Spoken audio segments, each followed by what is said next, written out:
Is this mine or yours? What do you? The email that we're logged in right now. Mine. Chantal sent it. Okay.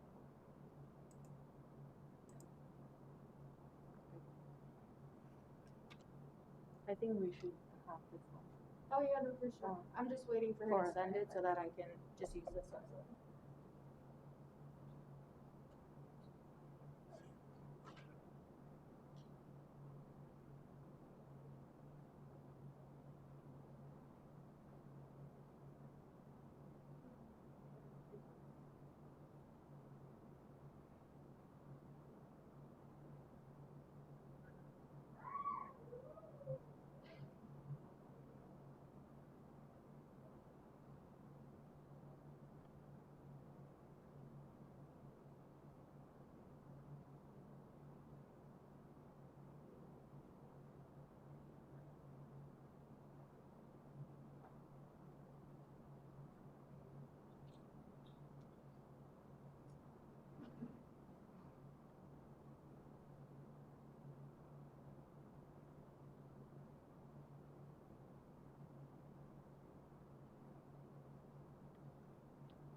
I don't have any DJs in college.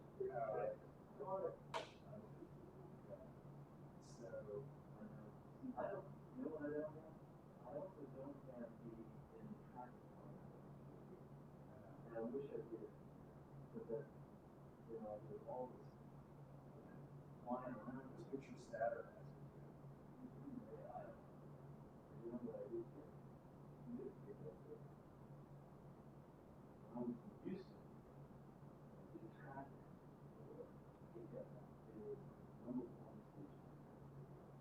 The country station. And I did traffic for the this is back in 84. So the other day I was on Facebook and I saw one of my friends that worked with me and I said, hey, you don't want to see that song they wrote back. I never had a concert. So when it came on in the mornings, they do a song about the song. You all want to hear it. It's so funny to listen back to it. You know, Jake Black from some Martin Blues fans, guitar player, and Chris Andrew Lewis. Jake Black, he's a good song. Anyway, he's got me professional. Yeah. So, God, you want to grab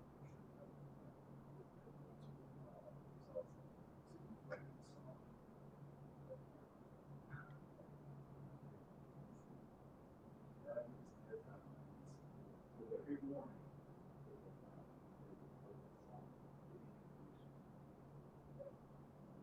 You know who recorded? Ron Foster, who did, Musicians, whoever sings it. well, he was a musician, but he just, it was just drums and guitar. I play it. Very exciting.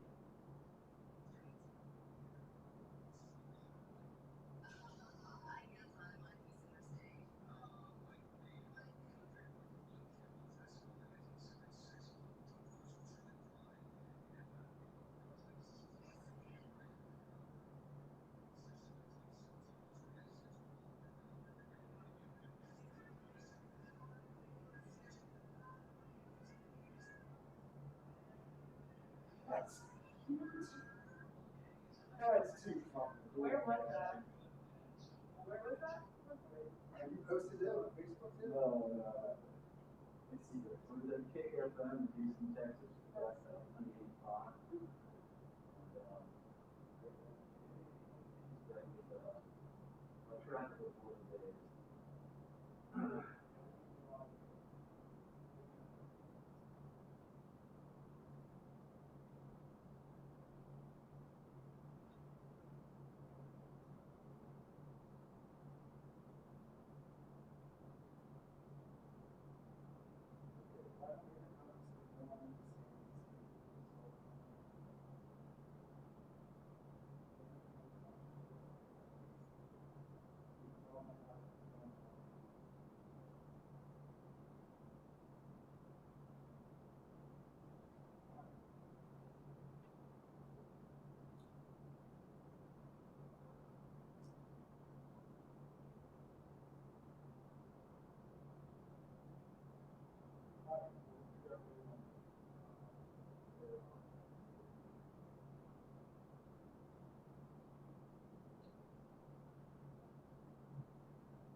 That's awesome. That is awesome. I played it for Sharon and Jeff the other night. They left me so hard. And, turns out Ron Foster had a whole web page filled with his pictures. It turns out it was Ron. That is awesome. So that's something I hadn't heard in 35 years. That is awesome. I'd make it my ringtone. And then if you send it to me, I'll make it the ringtone for when you call.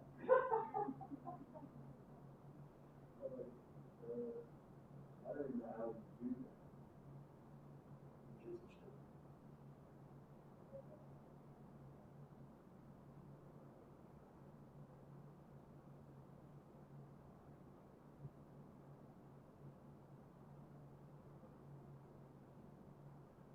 I'd like to go to a band that recorded new voices on that. Because you have to be anybody. Back in the It sounds 80s, like a whole platform full of kids. All well, of it. when, yeah, what happens if it's, Tammy Tucker? You know, I mean, suppose it's somebody on in the early days of their career, just working at picking up some work at the Houston radio station. You should ask them. There's a lot of fun with that. And that was really good. They have all these events with country stars. I was not in country, but I met all these different, I got on to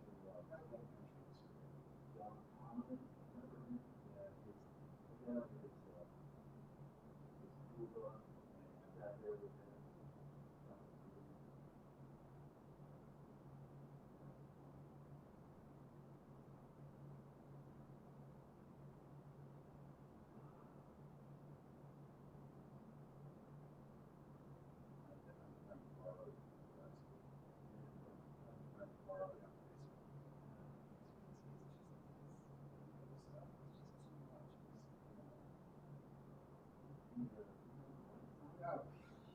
I will say, you never knew it worked.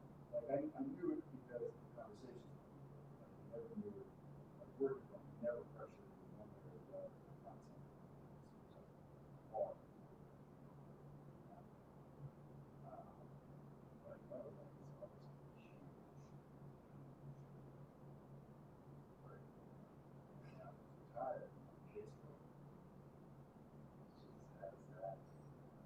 troll, like, you know it's a troll. It's work. It's not obviously a troll, it's a search. Single-handed fun.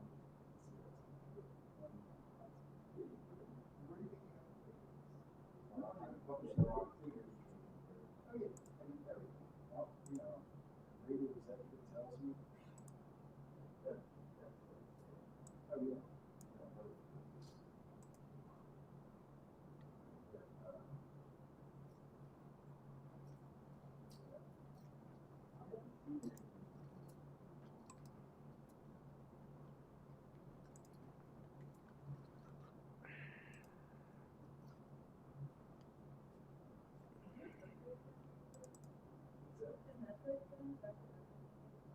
yes.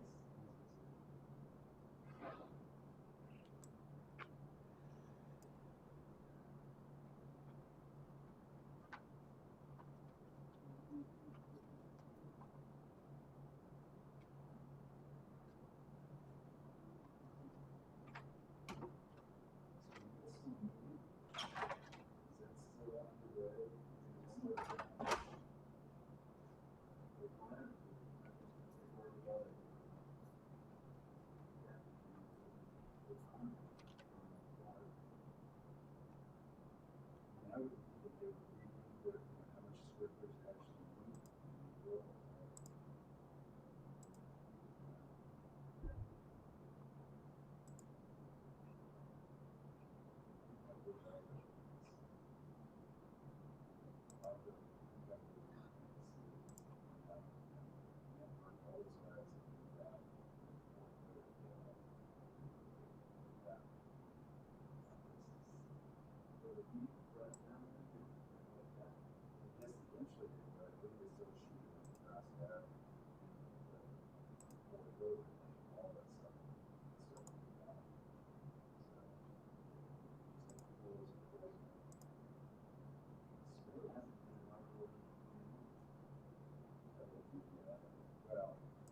I don't know about the workshops.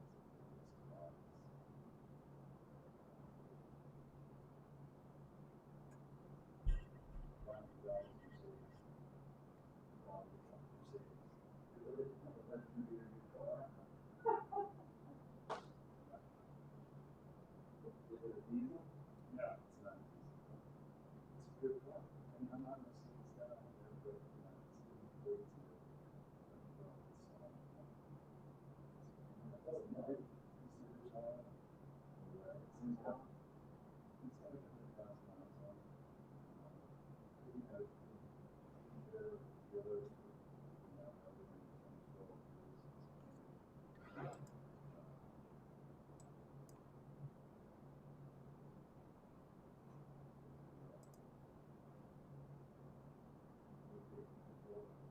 well, so that.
Opening up today? Yes, with all sorts of leaders, breakdowns. Test drive saxophone. I think that's big. Can you just hold it for a second?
Good morning, I'm Muriel Bowser. I'm the mayor of Washington, D.C. I'm in the John A. Wilson Building, providing an update on the district's response to COVID-19, and I'm joined by members of my cabinet. Very briefly, I want to take questions today, any questions related to Phase 2. On Friday, I issued a mayor's order outlining how the district would enter Phase 2 of our reopening, which is effective today. So we want everybody to go to coronavirus.dc.gov to see all of the changes, the slow opening of different activities across the district. We want to continue to reiterate that it is imperative that DC residents use good judgment and follow social distancing guidelines for any of the new activity that they are participating in. We also want to reiterate to anyone that they can get a test if they need a test at locations throughout the district during the day and into the evening. And you can see those locations also at coronavirus.dc.gov. I will only spend some time now talking about some new district services that will be available as part of Phase 2. Namely, DMV service centers will open for in-person services at all of its locations, all of the DMV service centers, beginning tomorrow. I want to be clear, however, that you need an appointment to go in person to the DMV. So you will need to go to dmv.dc.gov to make an appointment. The DMV currently throughout our pandemic response has been using appointments. And so there are many people who already have an appointment. And if you need to make an appointment for service, you may go to dmv.dc.gov. These are the things that need to be done in person. Anything else you can handle online. First-time license and real ID conversions, first-time title and registrations for a vehicle, and knowledge testing. So also opening will be adjudication services, the Brentwood CDL office, the inspection station, and the self-service kiosk. So once again, visit dmv.dc.gov. I also want to mention that you don't have to rush. Everybody doesn't have to go at the same time. All documents expiring on or after March 1st are still valid and will be valid at least through mid-September, and that's 45 days after the current end of the public health emergency. So please skip the trip. Everybody doesn't need to go in person. You need to go in person if you're doing a license and real ID conversion, or if you're registering your vehicle for title and registration for the first time, and the knowledge test. Everything else at the DMV can be done online. So please review the website. Also, today are opening our playgrounds across the district. So I'm told that if those playgrounds aren't unlocked, they will be by the end of today. Our DPR staff has been working to make them open.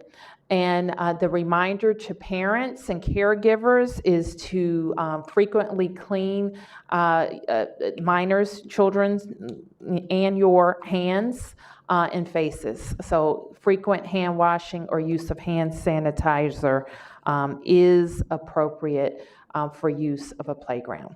So with that, we'll take any questions. Questions? Yes. Over the weekend, the community spread tracker said we were at 11 days of decrease. There's a setback, and then because of a spike on June 11th. But that data is no longer on the chart. Was there a spike? If so, why was that data removed? Nothing was, I'm not sure what you're referring to as being removed, but yes, there was a reset of the peak. Okay, I'm looking at the data right now. It's not on the chart, the community spread chart. Is there a reason that wasn't? I'll have to check with that, but there was a reset in the peak on Saturday.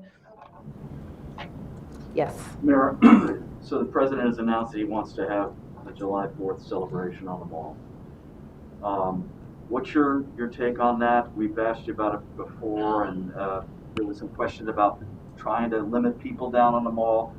What's your plan now for this event? Well, as you know, it's a federal event and it will be on federal property. And I expect that some version of the July 4th celebration will happen.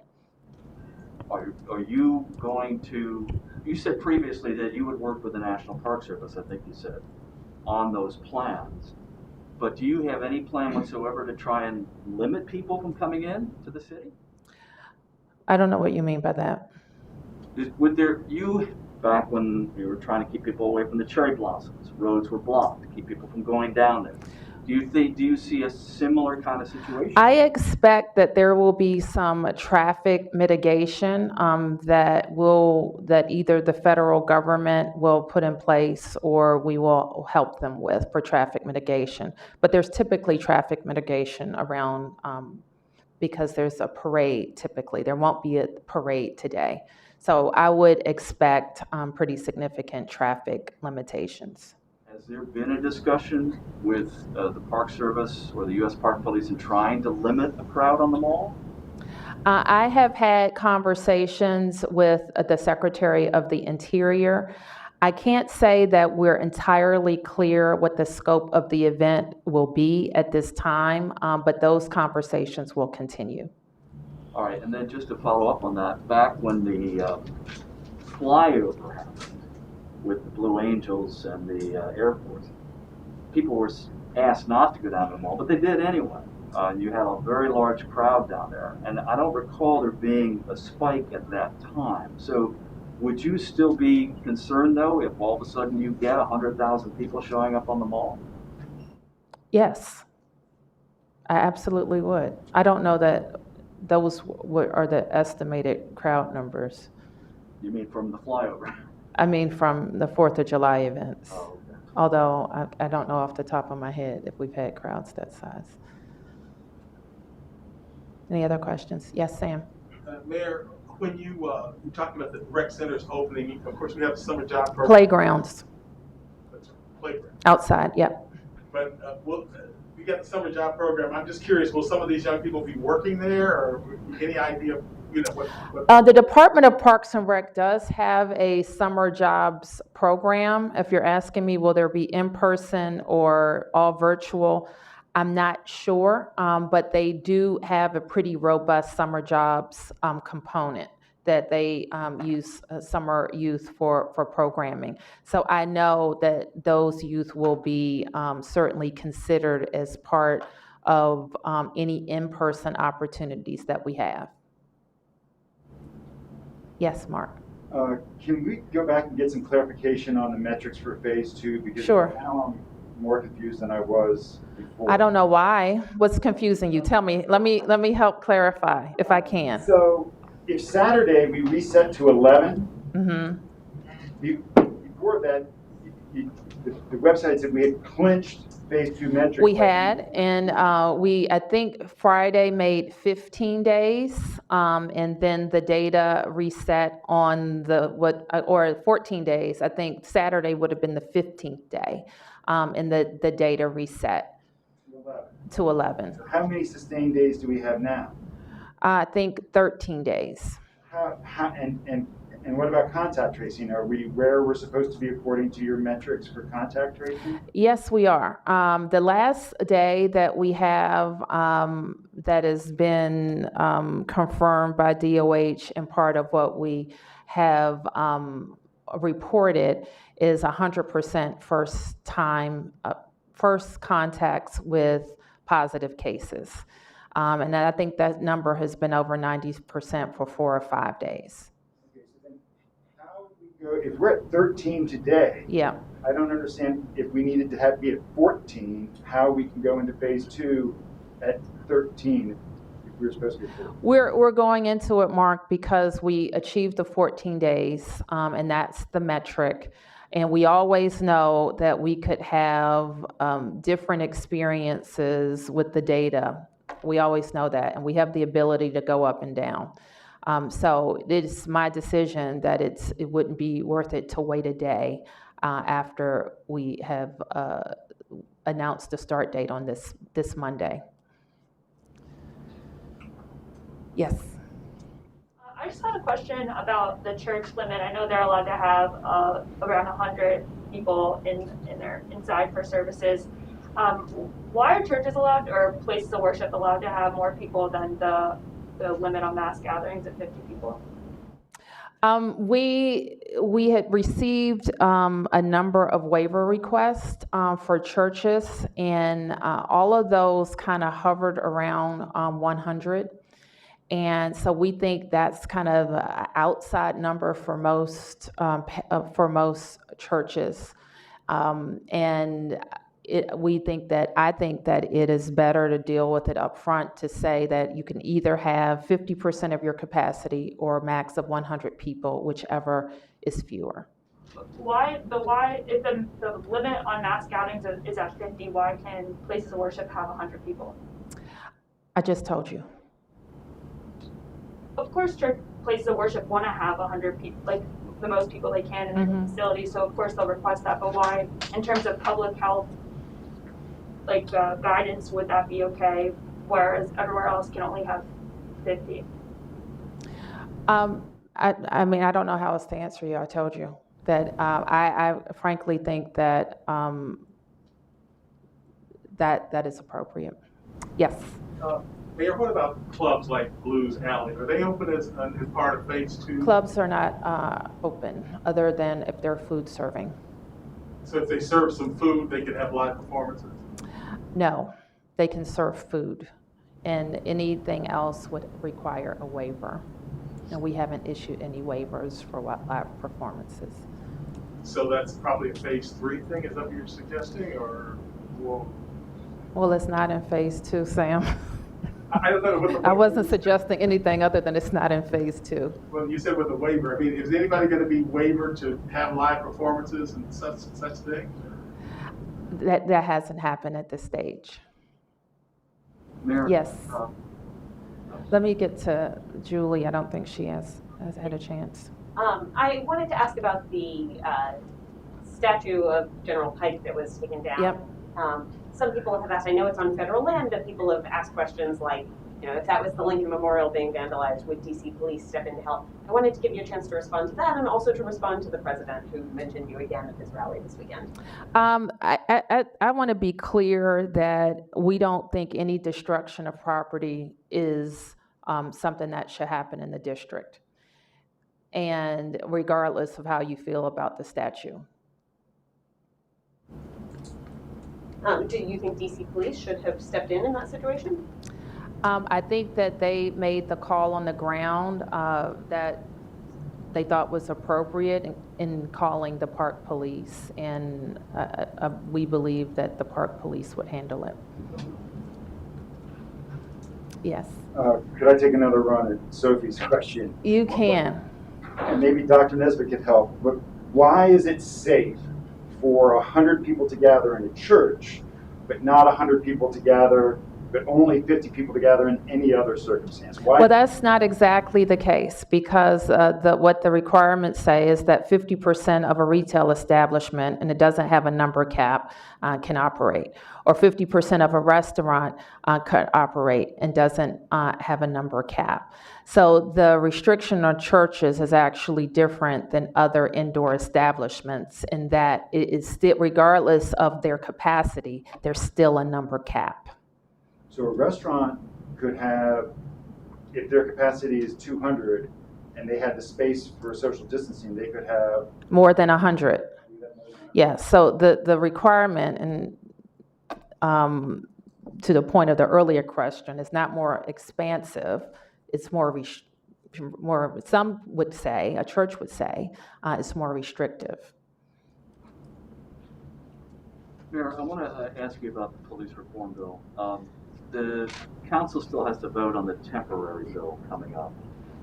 My understanding is that there may now be a discussion within the council members of massaging that body-worn camera section of it. That they may change some of that based on your comments and others, that there's unforeseen consequences that could come out of that, of the 72 hours and releasing officers' names. Are you aware of discussions around it? Honestly, Paul, I haven't had that discussion with any of the members of the council as yet. That's not to say that members of my team haven't, but I'm going to be this week making just some touch base contacts with the members of the council, and I'm sure that will come up. Have you suggested that? I haven't suggested anything specific. As I mentioned, I just suggested that we make sure we have enough time to look at carefully any consequences. As well-intentioned as all of us are, sometimes there are unintended consequences, as you say. All right, and then do you have any comment on the police union survey that was released last week? I only have looked at some reporting out there about it. I don't think I find anything surprising about it. We have, over the course of the last 5 years, looked at how you recruit and retain good officers, and during that time have been able to measure job satisfaction. And you've reported many, many times over how do we keep police officers? Why do police officers leave? What type of benefits? What do they need to see? Why do they go to this department versus that department? So this is not a new discussion on ways to recruit and retain the best officers. Yes, sir.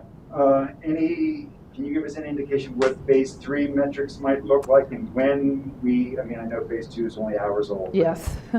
but can you give us any idea when people might expect that we might get close to phase 3? I can't say that, but I will say, and this is my non-medical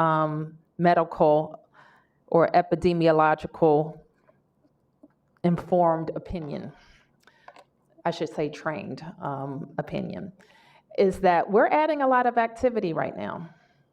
And so we went from phase 0, which was everybody staying at home, to phase 1, which really slightly turned on activity, also to having unforeseen large mass gatherings, to turning on a lot of activity. So I think people should regard phase 2 as moving around a lot more. So what that means is we have to have confidence that we could be ready for a spike in cases, that we can be assured that our level of testing is adequate, which I am very, very pleased, and I want to thank my entire team for working hard.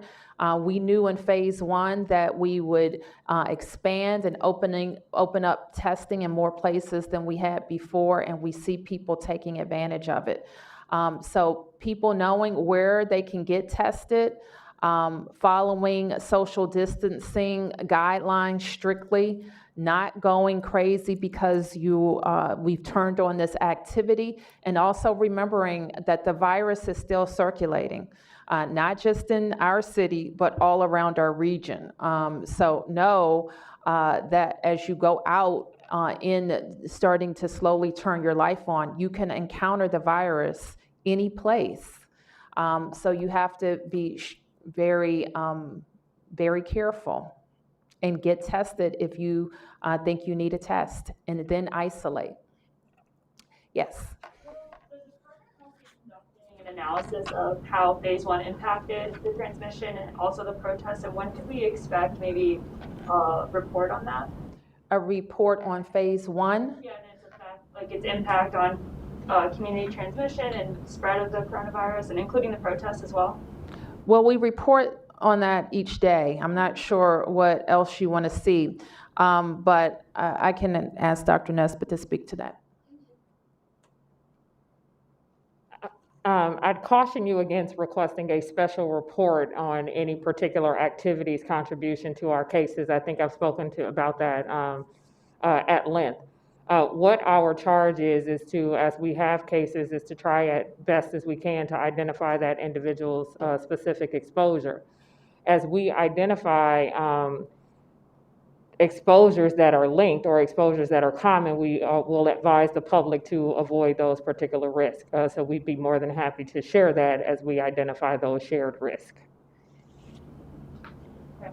Yes, ma'am. I'd like to follow up on that. Do you have any so far that you've realized are significant risks, including the protests? As we have stated here before, we see our biggest risks are associated with individuals who are in congregate settings. We have not seen other trends yet emerge. And so again, as we begin to have more in-depth contact tracing and we can identify more common sources for individuals, we'd be happy to disclose that. Oh, another. You get the last one. Okay. As to speaking to congregate settings, I was wondering if you could brief us on how the coronavirus pandemic is taking place in the DC jail, whether that's being contained, and give us an update on that. Sure. Who wants to give that? Chris? Can I just ask for your specific question again? I'm sorry. Yeah, I was just curious if you can update us on the spread of coronavirus in the DC jail and how that's being contained. Sure. So our jail, as well as our other congregate settings, we're continuing to do testing throughout those settings on a regular basis so that we can understand exactly where we are. We've seen cases coming down. The numbers have come down. Our use of isolation and quarantine across the board has come down. So we're moving in a positive direction. We're going to continue to do the testing and hoping that we keep in that direction. Mr. Gildar, quick question. You had 5 hotels you were operating at one point. Is that still the same situation? No, it's not, Sam. We're actually down in our isolation quarantine. We're down to 2 hotels, and we should be down to 1 this week for sure. And then we have another 2 that we are using for those that are in congregate settings that are more vulnerable to the disease, so either by age or by pre-existing condition, or a combination of the 2, where we've put folks to make sure that they've gotten appropriate social distancing in their living. So we have 2 hotels that have that, and we'll have 1 by the end of the week that's doing isolation and quarantine. So basically from 5 hotels to 3? Yes, sir. Okay, thank you.